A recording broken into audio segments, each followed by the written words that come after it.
Voilà, merci beaucoup. Je crois que ça fait déjà à peu près une heure qu'on essaye de voir s'il y a quelles sont les solutions. Certaines ont été évoquées. Je crois qu'on est d'accord sur le constat. Les coûts vont augmenter. On sait que le vieillissement va aussi augmenter.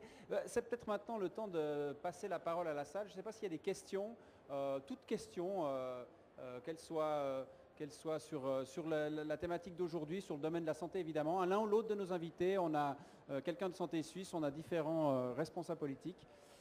Monsieur Betchen. Ce n'est pas tellement une question plutôt qu'une remontée du terrain. Il y a eu cette semaine un congrès international ici à Lausanne sur la thématique des proches aidants. Il y avait à peu près 300 à 400 personnes qui étaient là, non pas tellement des proches aidants eux-mêmes, mais plutôt des professionnels, encore que certains professionnels peuvent être eux-mêmes proches. Ce qui ressortait véritablement, c'est l'unanimité de toutes les présentations faites, comme quoi les proches aidants étaient un pivot ou seront un pivot essentiel de la prise en charge. Donc que le rôle des professionnels qui était dévolu à soutenir les proches aidants était absolument essentiel aussi. Et à partir de là, c'était une plainte généralisée des professionnels qui disent « mais nous, on rentre dans une situation complètement schizophrène où on nous dit ce qui est bien de faire et en même temps, on nous dit qu'on n'a pas la possibilité de le faire parce que le système de facturation est tel que je ne peux pas prendre du temps pour communiquer. » Et je pense qu'aujourd'hui, du point de vue des professionnels, cet éclatement entre les sources de financement crée des situations, je dirais, déontologiques qui sont extrêmement aigus et qui, peu ou prou, peuvent amener aussi à des situations de maltraitance. Et je pense que la maltraitance est véritablement systémique, là, parce que c'est pas juste, effectivement, il y a quelques personnes perverses, mais c'est pas que de ça dont on parle, c'est vraiment d'un système. Qui veut réagir? Le proche aidant, le Crocordon. Ben, ça tombe bien cette remarque parce que j'ai reçu juste en entrant dans la halle une petite brochure de la Fondation Proxy qui se consacre, semble-t-il, je ne la connais pas très bien, mais qui semble se consacrer précisément à aider les proches qui continuent d'accueillir une personne à domicile, par exemple le conjoint qui reste pour l'autre conjoint pour l'aider. Et c'est une situation que j'ai vécue dans ma famille, c'est exactement ce que ma mère a fait avec mon père pendant 2 ans et demi à peu près. Et c'est vrai que c'est des situations qui ne sont pas simples, qui peuvent tout à la fois, si elles sont bien gérées, permettre que les gens aillent plus tard en EMS. Dans le cas de mon père, il a même pu rester à domicile jusqu'à son décès. Et ça permet aussi que les gens se sentent dans leur cadre familial, ce qui est très précieux. Et dans le cas de mon père, je pense que ça a été pour lui extrêmement important pour adoucir la fin de sa vie. Mais ça a aussi évidemment un intérêt économique évident. Et ce type d'appui est intelligent, notamment pour que les personnes puissent prendre un peu de bon temps, se relaxer, soit pas 7 jours sur 7 à s'occuper des gens, puissent pas être désemparées lorsqu'elles ne savent pas comment réagir face à une situation difficile. Alors il y a déjà de toute façon les centres médico-sociaux, en particulier dans le canton de Vaud, qui apportent un appui considérable, mais c'est encore pas l'alpha et l'oméga, et je crois que c'est un approfondissement de la qualité des soins à domicile que cela, plus éventuellement aussi la question du financement du proche aidant. J'ai vécu une autre situation plutôt dans ma famille, où une personne, une de mes tantes, a dû renoncer à son emploi pour pouvoir s'occuper de sa mère pendant des années, là aussi environ 2 ans et demi, et où ça n'a été possible que parce que les autres frères et sœurs ont décidé de compenser la perte salariale en disant bah, tu t'occupes de notre mère. Alors c'était très bien, ça, là aussi tous les avantages humains et économiques qu'on l'envoie immédiatement, mais à terme ce n'est pas une solution viable et sauf erreur, le conseiller d'État Pierre-Yves Maillard dans ce cas aussi est en train d'envisager une solution de soulagement économique, en tout cas une partie de la solution. Josiane Aubert. Oui, je pense que dans ces réflexions-là, il faut aussi penser au personnel, parce que le personnel, tout d'un coup, doit jouer un rôle différent et doit aussi être cette interface avec les proches aidants. Et on va leur demander encore plus de réflexion, de prise en charge, des moments des minutes qu'on va classer où et payer comment pour ce personnel.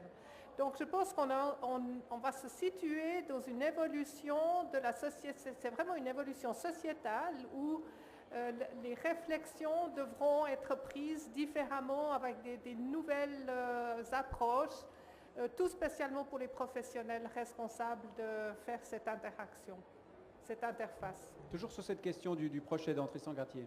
Toujours sur cette question du proche aidant, mais aussi du bénévole, j'aimerais tirer une petite sonnette d'alarme parce qu'on a tendance à s'enthousiasmer puis à dire mais c'est fantastique. Comme on l'a fait avec les soins à domicile pendant 10 ans, mais on va supprimer les EMS, il n'y a plus besoin, il n'y a qu'à rester à domicile, c'est tellement mieux. Eh bien oui, on pourrait en effet continuer ce discours puis dire, puis oui, puis il y aura des bénévoles qui viendront vous aider, et puis il y aura aussi des proches aidants, et on mise tout là-dessus. Et après, l'étape suivante, ça va être, on va se rendre compte qu'il faut les former, ces gens. On va se dire, mais oui, il faut former ces bénévoles, il faut former ces gens-là pour qu'ils puissent aider. Après, on va se dire, mais il va falloir les rémunérer. Alors, il va falloir faire une convention pour eux, et ainsi de suite, ainsi de suite, ainsi de suite. Alors, je vous rassure, je ne suis pas en train de brosser un portrait extrêmement noir, mais je connais trop bien, malheureusement, l'administration et en même temps ces politiques qui nous gouvernent. On a tendance à vouloir tout assurer et il y aura forcément la question de la maltraitance à un moment donné. Parce qu'il y aura des dérapages et il y en a certainement beaucoup et ça, ils ne sont pas comptés à la maison, à domicile, avec des bénévoles qui sont plein de bénévoles, avec aussi des proches aidants et qui croient bien aider, mais qui ne sont pas des professionnels. Donc je dis oui. Qui sont ça aurait été à la charge de la société, assurance maladie, pouvoir public, etc. Donc je pense que c'est en réalité une solution extrêmement intéressante. On a eu le même type de réticence au moment où les soins à domicile se sont créés. On a dit, ah mais ça va être des trucs supplémentaires. Oui, bien sûr, c'est des choses supplémentaires, mais qui de l'autre côté de la balance représentent des économies beaucoup plus considérables. Alors évidemment, il ne faut pas que ça devienne une politique de l'arrosoir, il faut qu'on soit strict, que le cas soit identifié, et puis qu'on dise, ben voilà, maintenant il y a possibilité de soins à domicile classiques ou DMS, et puis il y a peut-être cette tierce possibilité, si c'est fait rigoureusement, je pense que le mode de financement ne doit pas être différent de celui que nous avons pour les soins à domicile et pour les EMS. Sur cette question, je crois, M. Grain. Oui, alors effectivement, le proche aidant, c'est une complémentarité aux soins à domicile. Je crois que c'est important, mais au niveau formation, je crois que là, il faut soutenir ces personnes-là. Et là, ça serait une piste effectivement pour l'avenir où on aura toujours plus de personnes âgées. Il manque des places au niveau des EMS. Le programme vaudois PIMEPS 1, PIMEPS 2 va se mettre gentiment en route, mais néanmoins, il va toujours manquer plus de places. Donc là, c'est une piste, mais qui ne peut pas être généralisée à tous, mais ça permet quand même de soulager tant au niveau des soins à domicile, tant au niveau des places dans les EMS. On va peut-être voir si quelqu'un d'autre a éventuellement une remarque ou une question sur cette thématique ou d'autres. Profitez, ils sont tous là à votre disposition. A priori, pas pour l'instant, personne ne se manifeste. Moi, Tristan Gratier, dans le reportage de Temps Présent de jeudi soir, il y a une réflexion que vous faisiez qui me paraissait intéressante, où vous disiez, un peu énervé, comme ça, dans le fond, si en Suisse, on n'a pas d'argent pour s'occuper de nos vieux, alors dans quel pays on va pouvoir le faire? Ça, je crois qu'on est au cœur de la thématique, là. Ben, c'est juste. C'est ce que j'essaye de dire, mais manifestement, le message ne passe pas, et je le dis depuis plus de 10 ans. Le problème, sincèrement, quand on parle des coûts, du monde de la santé en général, on dit toujours la santé dysfonctionne, elle génère trop de coûts. Non, désolé, on a un niveau de santé en Suisse qui est, sincèrement, je crois, pouvoir dire le meilleur au monde. Je ne suis pas allé dans tous les pays, mais je veux croire que, en fonction de ce que j'ai pu voir dans d'autres pays, que ce soit pour les hôpitaux, ou pour des soins à domicile, ou pour des EMS, ou des cliniques privées, on a un niveau de prise en charge qui est fantastique. Et ce niveau-là, soit on veut l'avoir, et à ce moment-là, il faut se le payer, soit on ne veut plus l'avoir. Et pour moi, là, je veux dire, la facture, elle est clairement présente. Dire l'inverse, c'est dire que soit on supprime des soignants, soit on baisse les salaires des soignants, soit on pense que les assureurs maladie s'en mettent plein les poches. Et ça, moi, je ne le crois personnellement pas. Je ne pense pas qu'à ce niveau-là, on puisse quand même dire qu'il y ait des détournements massifs de fonds. On voit quand même, bon, vous me direz, je suis peut-être naïf, on voit qu'un seul homme arrive à détourner 2 milliards chez UBS. On peut se poser des questions. Mais là, sincèrement, je ne crois pas que ce soit le cas. Il ne les a pas détournés, il les a fait perdre, mais ils ne sont pas tombés dans sa poche, ils ont été perdus. Tu as complètement raison. Bon, c'est pas beaucoup mieux au final. Mais ça n'est pas Et le je- débat. et, c'est pas tout à fait le débat. Moi, je ne crois pas non plus que Tarif Suisse ou Santé Suisse perd cet argent ou que respectivement les collectivités publiques le gèrent mal. Donc partant de là, j'ai envie de dire, on est face plus qu'à des ajustements. On ne va pas résoudre véritablement à coup de milliards puis dire les primes d'assurance vont baisser en 5 ans. L'homme politique ou le candidat homme politique qui vous dit ça, sacrément gonflé. Hein.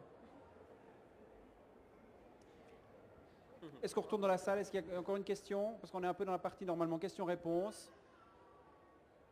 Ça n'est pas le cas. Est-ce que sur la table, sur le podium, l'un ou l'autre des intervenants veut encore rajouter quelque chose éventuellement? Tristan Gratier? Je me permets juste une chose qui m'a toujours frappé. Vous parliez de ce temps présent, vous êtes 2 journalistes.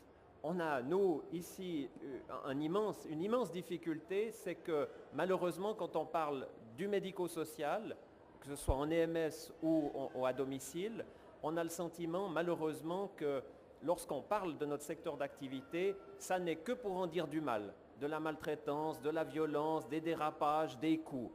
Alors qu'on a 80 000 personnes, sincèrement, mesdames, messieurs, qui font un travail remarquable, il faut leur rendre hommage. Et ça ferait plaisir d'avoir une fois un temps présent sur tout ce qui se fait de bien en institution. Et ça, c'est difficile. Et les conséquences de ce discours, qui est malheureusement plutôt négatif, c'est que justement, on a des jeunes femmes et des jeunes hommes qui disent « c'est dégueulasse, j'ai pas envie d'aller travailler dans ce secteur d'activité-là ». Et ça, c'est malheureux. Et c'est comme ça qu'on renforce la pénurie en personnel et par conséquent la maltraitance. Et la boucle est bouclée. Je sens que ça va nous être notre faute, hein, Ariane. C'est bientôt le temps d'arrêter ce débat.